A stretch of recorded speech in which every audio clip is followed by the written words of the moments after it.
Welcome back to another review by Mega Train Lover. Today, as you can see, the setting is different. That's because I've actually moved house, so layouts and everything is different now. But the reviews are still the same, so the actual format is still the same, so nothing's changed there. It's just obviously the backdrop, and when you get to see the loco running, the layout as well is different. Anyway, today we're looking at a Bachmann model, as you can see, and also you can probably see what type of loco we're looking at. The loco is not in the box, it's out of the box, and I've DCC'd it, I've given it a run-in, and also I've fitted most of the details which come in the pack. And it is a very large pack. It's not in the box, nothing is in the box, it's just the ice cube which the loco comes in. That's all that there is in the box. As you can see, it's an LBSCR, London Brighton South Coast Railway H2 Atlantic.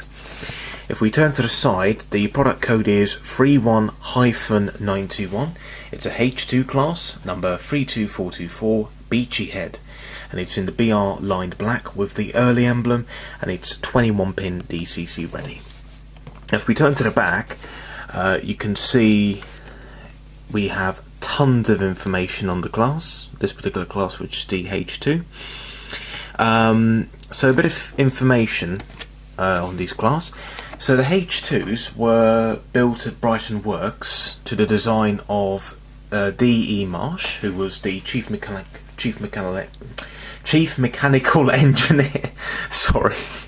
Chief Mechanical Engineer of the London, Brighton and South Coast Railway. And actually, well, these were actually built by Billington, who was Mr. Marsh's assistant, and he built 6 of these H2 Atlantics, which were basically improved versions of the earlier H1 Atlantics.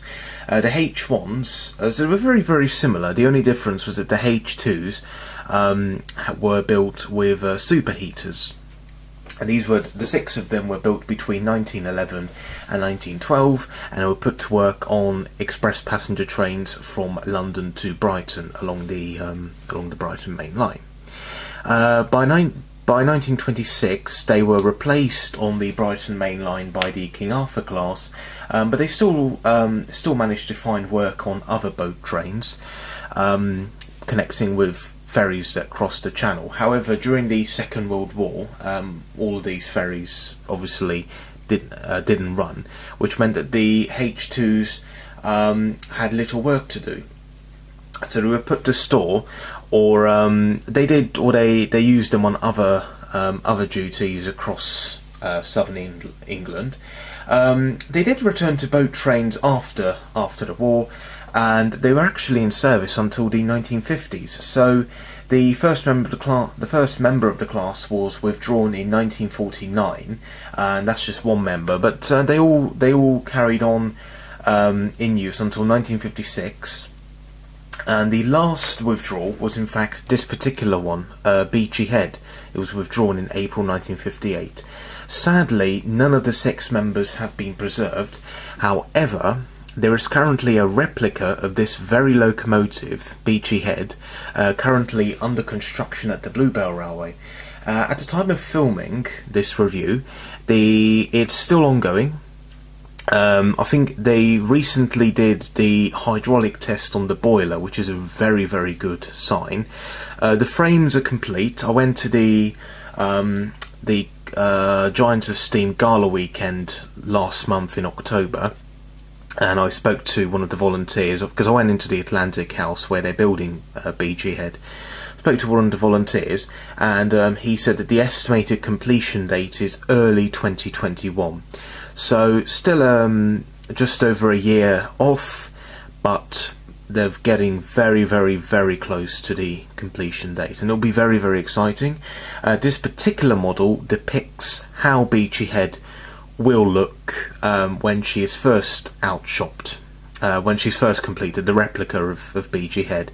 But I do believe, I've been told that during the course of her 10-year boiler ticket, she will run in other liveries which she used to carry, such as the Marsh Umber, which is a sort of brownish livery which London, Brighton, South Coast for engines had. She'll also carry the Southern Railway olive green, etc. But for the moment she'll be in British Rail black.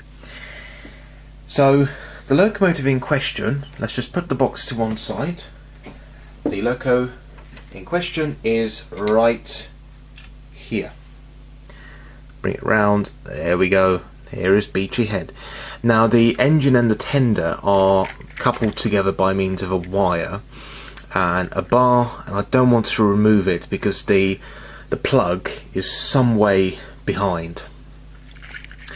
So yeah, it's better if not to remove it. But yeah, as you can see, she's just absolutely amazing.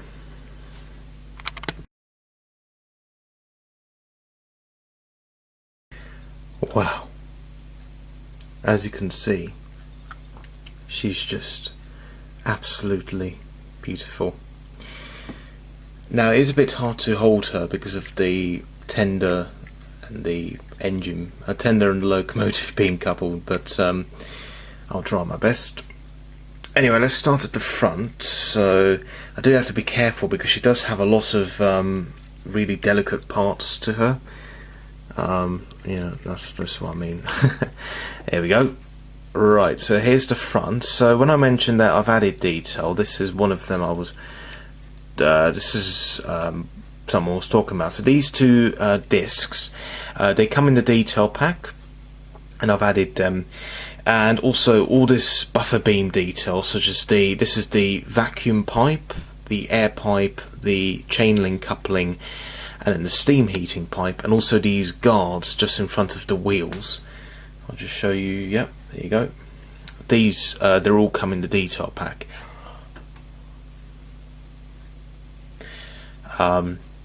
These ones you have to fit yourself. So there's the front. As you can see, so there's this number 32424. The shed code is 75A. And now one thing I was a bit disappointed about is the lack of sprung buffer. Now I know I've said before that I don't really mind lack of sprung buffers, but this particular model, the RRP is £189. I got this reduced from Hatton's for 125. They're all out of stock now. Even when I ordered it, there were only about 5 in stock left. So, but Hatton's discounted this for £125. So for £189 model, to not have sprung buffers, that's a bit disappointing. And also, you have to fit so much detail yourself. I mean, which is pretty standard on other models, but I mean on a £189 model, yeah, it's a bit too much. It's quite a lot of detail to add. But apart from that, it is really hard to hold her. But apart from that, she's just beautiful. There's her name, which is Beachy Head, number 32424. I absolutely love the wheel arrangement, just how smart it looks. So obviously these are the driving wheels. Being an Atlantic, it's got the 4 bogie wheels at the front, the 4 driving wheels in the middle, and then these 2 trailing wheels just beneath the cab. You get the safety valves and the whistle, which is right next to it. The livery is spot on, and you get handrails on both sides of the boiler. Another detail which I've added, these cab doors. So on this side they're closed, on the other side they're open. I'll show you the other side in a bit. Now being an open cab, the cab detail is really nice as well. Just look at that. Obviously being an open cab, they do have to make the cab detail fairly visible, because you're going to be seeing that quite a lot if you're when you're running the engine. But that is a really nice cab. There's this number 32424. Here's the early emblem. Now we're moving on to the tender. So we've got coal, which don't know if I don't think it is removable. The coal is another criticism. It does look a bit fake. Obviously it is fake coal, but this one, it just looks very plasticky. I know it is plastic, but they could have sort of put a more matte finish to it. That would make it look more realistic. This sort of shiny black finish just looks a bit strange. I would have preferred as I say, I would have preferred a matte black finish. That looks much better, much more convincing. So, the tender underframe. The brake rods are also detail which you need to add yourself. Here's the back of the tender. Again, with these pipes you need to add yourself. I didn't add the chain link coupling at the back because it would interfere with the tension lock coupling, which by the way has an end pocket. And once again, no sprung buffers, just like at the front of the engine. So I'm just going to put it down while I turn it around. And I do have to be careful because it is a very, very delicate, and it is really, really delicate. And for its size, it's not a huge engine, but for its size, it is very heavy. Honestly, especially the engine here, just masses of weight, which is perfect for traction, and also gives my arms a good workout while I'm doing this review. But yeah, so on this side I've left the cab door is in the open position, as you'll probably see. Yep, there we go. Apologies for the glue marks, I might have overdone done it slightly on the super glue, but I'll clean those off. It's just a glue mark there. But yeah, those cab doors you have to fit yourself as well. You can fit yourself as well. There's the cab detail again, absolutely brilliant. There's the name, Beachy head, and just a lot of detail has gone into this engine. Wow, even down to the lubricator boxes just on top of the splashers, and even that tiny handrail's been detailed as well. But yeah, all in all, it's just a beautiful engine. I mean, running wise, well, you'll see how it runs later, but when it runs, I just absolutely love how the rods just turn and turn. It's really, really nice. Wow.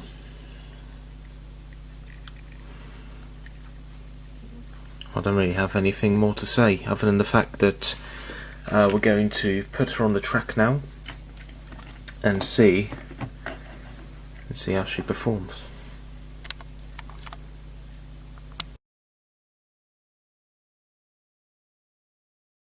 So here we have the Bachmann H2 class Beachy head on the track. And wow, let's have a quick look around. As you can see, she just looks stunning. And anyway, let's put her number in and watch her go.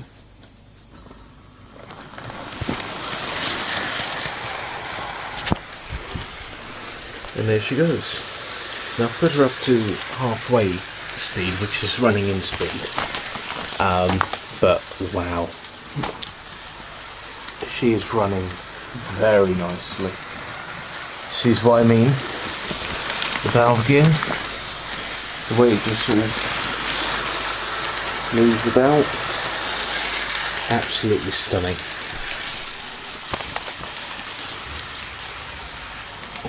Let's get a few shots of her passing.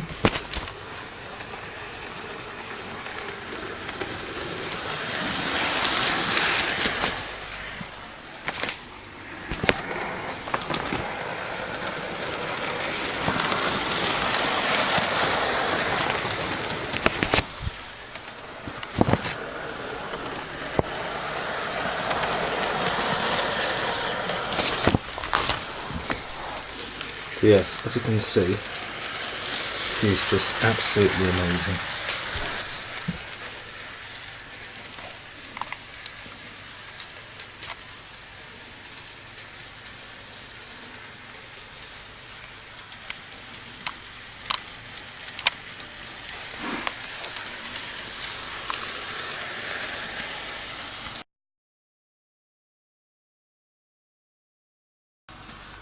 In conclusion, if you're able to get her, I would definitely recommend her. If you can get her for a good price. The RRP, of £189, I find that a bit too excessive. However, so Hatton's had her on for 125, but those have all sold out now, I'm afraid. But if you can get her somewhere else at a very good price, then I'll definitely go for it, because she is just all round a very, very nice model. Anyway, thanks very much for watching, and see you in the next review. Goodbye.